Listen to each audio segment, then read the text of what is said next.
152일 밤 이야기 훈민한자 전야와는 철학자 토인비 교수의 도전과 응전입니다. 20% 할인 가격으로 신속하고 간편하게 훈민한자 교재를 구입하는 안내문이 맨 끝에 나옵니다. 훈민한자는 지식나눔, 머리에 쏙쏙 들어오는 모든 동영상 본 강의가 무료입니다. 주감선생, 오늘은 토인비 교수의 도전과 응전이라는 글을 중심으로 인류 문명의 발상지에 대하여 알아보기로 합시다. 한돌자, 그러지요. 인류 문명이 발달한 지역은 1. 좋은 환경에서보다 가혹한 환경에서 인류 문명이 발전하였음을 토인비는 밝혀주고 있습니다. 고대 문명과 세계 종교의 발상지는 모두 광야 같은 안 좋은 땅이었습니다. 이집트 문명, 수메르 문명, 인도 문명, 김데스 문명, 중국 문명이 모두 그러합니다. 주감선생, 이집트 문명은 어떻게 발달하였는가요? 한돌자, 예, 이집트 문명을 일으킨 민족은 아프리카 북쪽에서 수렵 생활을 하며 지내고 있던 이들이었습니다. 지금부터 5, 6천년 전 강우전선이 북쪽으로 이전하고 아프리카 북쪽이 모두 사막지대로 변하게 되자 북쪽 아프리카 사람들은 세 부족으로 나누어졌습니다. 그 자리에 남아서 그냥 그대로 살아간 부족은 소멸되고 말았습니다. 북쪽으로 강우전선을 따라간 부족도 그곳에서 사라져 버렸습니다. 그러나 맹수와 독사들이 우글거리는 나일강 지역으로 이주하여 농경과 목축, 어업으로 생활 방식을 바꾼 부족들이 찬란한 이집트 문명을 만들어냈습니다. 나일강의 범람 시기를 알아내기 위해 천문학과 태양력을 발달시켰습니다. 나일강이 범람한 후 물이 빠지면 온통 쑥밭이 된 토지를 나누기 위하여 기악, 청량술이 발달되었고 범람을 막기 위해 제방술이 발달되었습니다. 도르래가 발명되고 축대를 쌓는 기술이 탁월하여졌습니다. 그래서 불가사의에 피라미드를 만들어냈습니다. 거친 환경이 유능한 문화를 만들었습니다. 주감선생, 중국 문명은 어떻게 언제 어디서 발생하였는가요? 한돌자, 중국에는 매우 길고 큰 두 강이 있으니 바로 양자강과 황하입니다. 이 중국 문명도 마찬가지입니다. 양자강 유역은 기후가 온화하고 강도 범람하지 않아 그 주변 사람들은 살기 좋고 편안하였습니다. 그러나 황하강은 굴륜산맥에서 발원하여 발해만으로 흐르고 있었습니다. 역사에도 황하를 잘 다스린 분이 하나라 위임금이라고 하며 바로 중국의 황하 문명은 하나라의 역사입니다. 황하는 혹독한 추위로 겨울이면 얼어붙어서 배가 다닐 수 없었습니다. 황하는 해마다 범람하여 수많은 인명을 빼앗아가는 일이 반복되었습니다. 황하를 칠한치수하고 범람한 토지를 다시 분배하다 보니 청량술과 수학이 발달하였습니다. 그런 거친 환경과 싸우다 보니 황하 문명이 발달하게 되었습니다.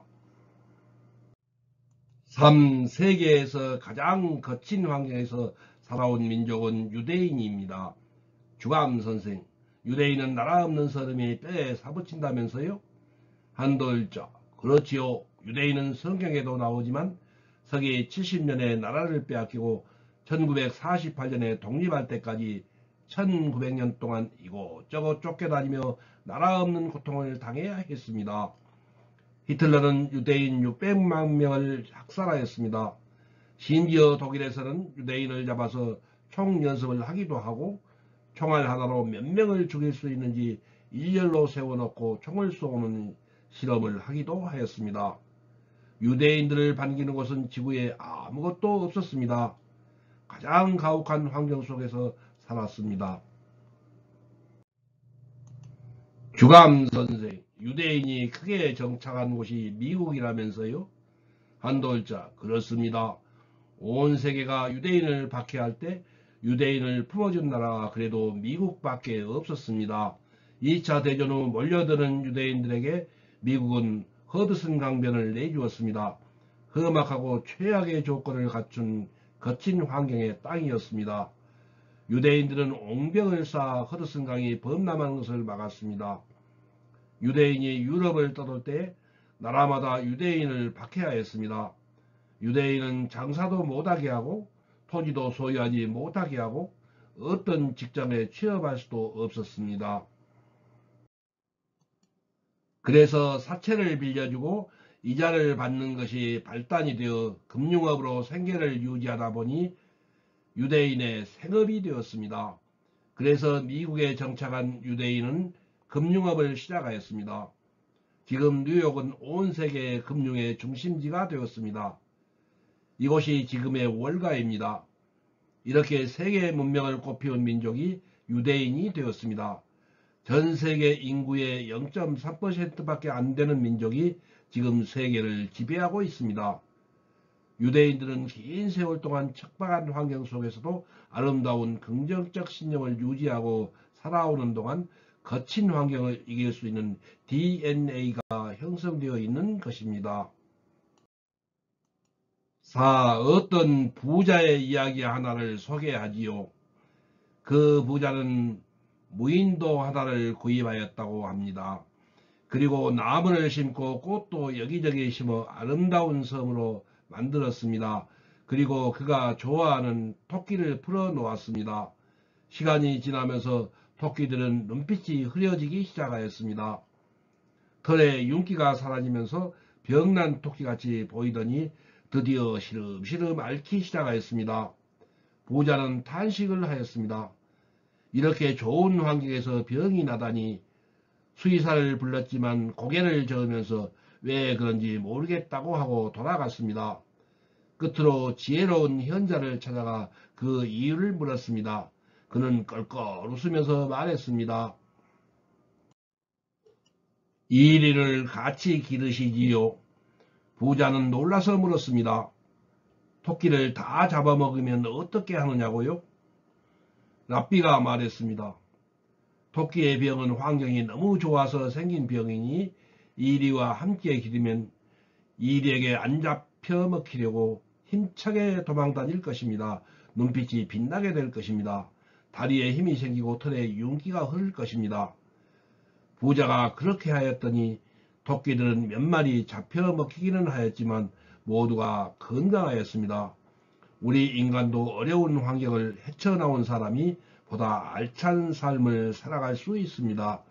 거친 파도가 유능한 사공을 만드는 것입니다. 아놀드 토인비 교수의 문명순환론.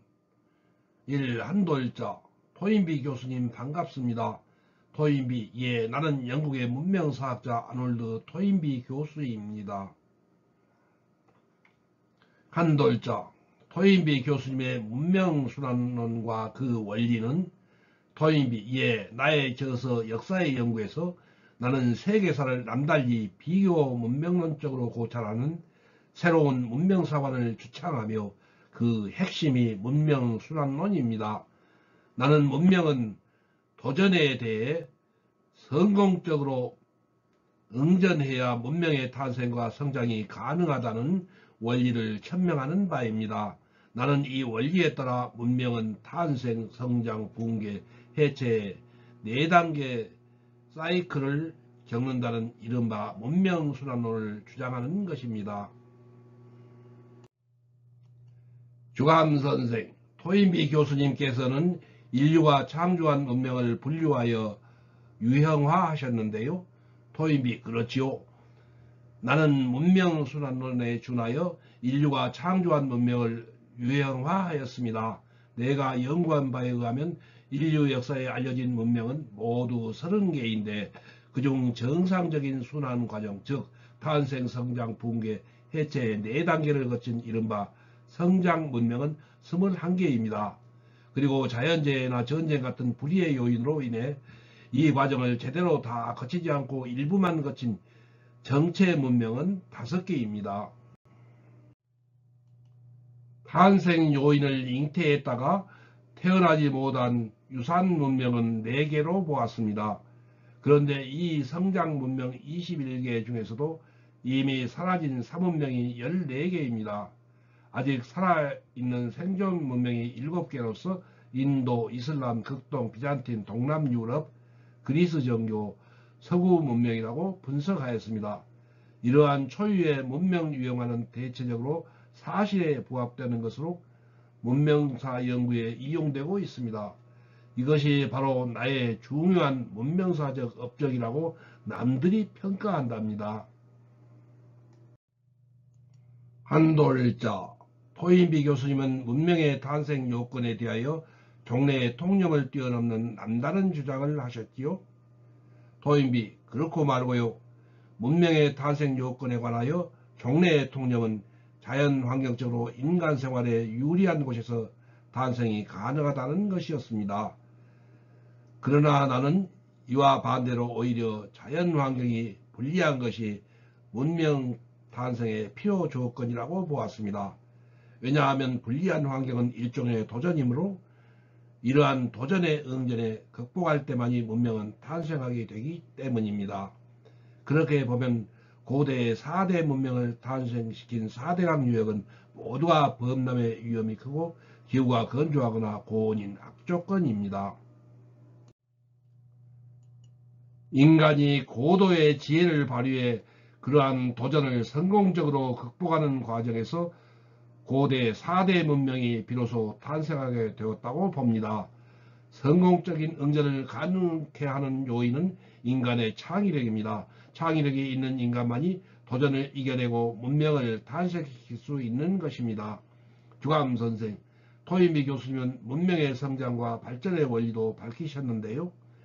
토인비, 예, 탄생한 문명의 성장도 도전에 대한 응전이 성공해야 가능합니다. 그러한 성장은 단순한 영토의 확장이나 경제적 및 기술적 발전만은 아닙니다. 더 중요한 것은 정신적 성화라고 보고 있습니다. 이러한 성화 과정은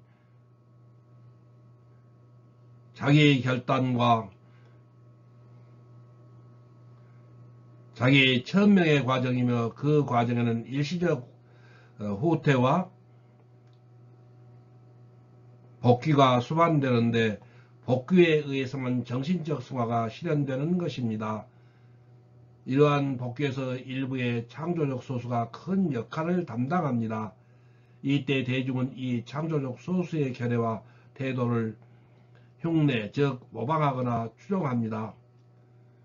그러다가 이러한 창조적 소수가 지도력이 결핍해 대중으로부터의 매력을 상실한 나머지 대중에게 맹목적인 복종과 충성심을 강요하는 방법으로 지배권을 유지하려 하면 이때부터 문명은 붕괴기에 접어들게 되고 마는 것입니다.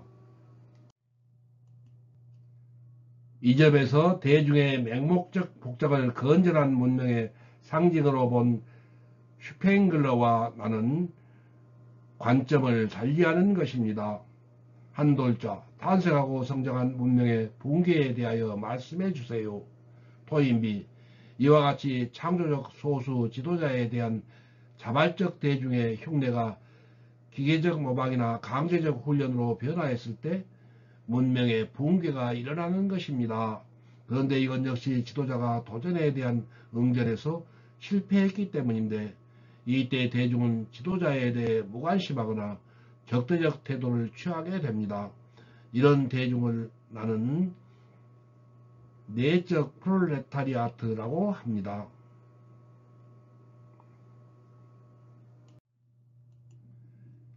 일단 그렇게 되면 정치적 분열이 심화되고 사회적 통일이 파괴되어 결국 문명은 붕괴되고야 마는 것입니다. 문명의 붕괴는 결국 문명의 최종 단계인 해체로 마무리되는데 때로는 강력한 재기가 시도되어 붕괴가 그만 중지되어 해체가 아닌 장기적인 화석기가 도래하는 경우가 있습니다. 나는 이집트와 동양 문명이 바로 이런 경우라고 여깁니다. 이 단계에서는 내적 프롤레타리아트와 함께 외부로부터의 적대적 행위인 외적 프롤레타리아트의 도전도 받게 됩니다. 사회는 수평적 분열과 수직적 분열을 동시에 겪으면서 해체가 촉진되는 것입니다. 또한 이 단계에서는 창조성은 자포자기나 자기 억제로, 흉내는 뽀이꽃이나 순교로 변해 결국 영혼의 분열도 일어나게 됩니다. 그 결과 복고주의나 미래주의, 유토피아적 초현실주의 등 각종 도피주의가 만연하며 그 와중에 이른바 구세주가 출현합니다.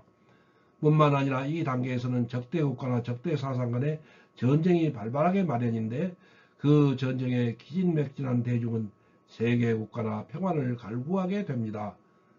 주감선생, 문명의 해체기와 화석기에 대해서 말씀해 주세요. 토인비, 예, 문명의 해체기나 화석기가 지나서 새로운 문명이 탄생하기까지는 상당히 긴 밤을 보내게 되는데,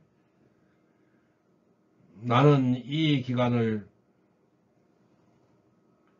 공의시대라고 부릅니다. 이 시대에는 민족이동과 대중운동이 끊임없이 되풀이되며 영웅호걸들이 등장합니다. 그래서 일명 영웅시대라고도 합니다. 나는 또한 이 시대를 약 400년 동안 지속되는 고난의 시기라고도 표현합니다. 이 공의시대의 혼란 속에서 새로운 문명의 여명은 밝아옵니다. 한돌자, 토인비 교수님이 비교 문명론적인 연구 방법을 채택하신 과정을 말씀해 주세요. 토인비, 예, 나는 1차 세계대전의 발발을 계기로 현대사와 유럽 문명의 장래에 대한 위기의식을 절감하였습니다. 투키디데스, 곧 기원전 5세기의 그리스 역사가 명저 필로폰네소스의 전쟁사에 관한 연구를 하다가 고대 그리스사와 현대사 사이에 유사성, 즉 철학적 동시대성이 있다는 것을 발견하였습니다. 내가 느끼는 역사적 위기의식이 투키디데스가 펠로폰네소스 전쟁에서 느낀 역사적 위기의식과 너무나도 유사하다고 느낀 것입니다. 그리하여 나는 세계사의 비교 문명론적인 접근을 시작해 마침내 도전과 응전의 원리에 의한 문명순환론을 창안하게 되었던 것입니다. 나는 문명의 동시대성과 유형화 및 순환론을 밝혀냄으로써 문명사 연구의 새로운 방법론을 도출하였습니다. 문명필멸이라는 비관주의를 지향하고 순환에 의한 문명의 재생이란 낙관주의적 역사관을 제시하게 된 것입니다. 주감선생, 토인비 교수의 도전과 응전에 의한 문명순환론에 대한 반론은 한돌자, 예, 토인비 교수가 거대한 세계 역사의 흐름을 도전과 응전에 의한 순환이라는 단순하고 교조적인 논리로 설명하는 것은 일종의 사변적 역사 철학에 불과하다는 비판도 있습니다. 또한 그가 창조적 소수인 지도자나 영웅의 역할을 과대평가하고 있으며 신의 법칙에 의한 인간의 응전이나 인간으로 육화한 신에 의해 해체기 문명을 구제한다는 주장은 관념론적 사관으로 비판받기도 합니다. 백과사전에서 재편집, 훈민한자 김종호.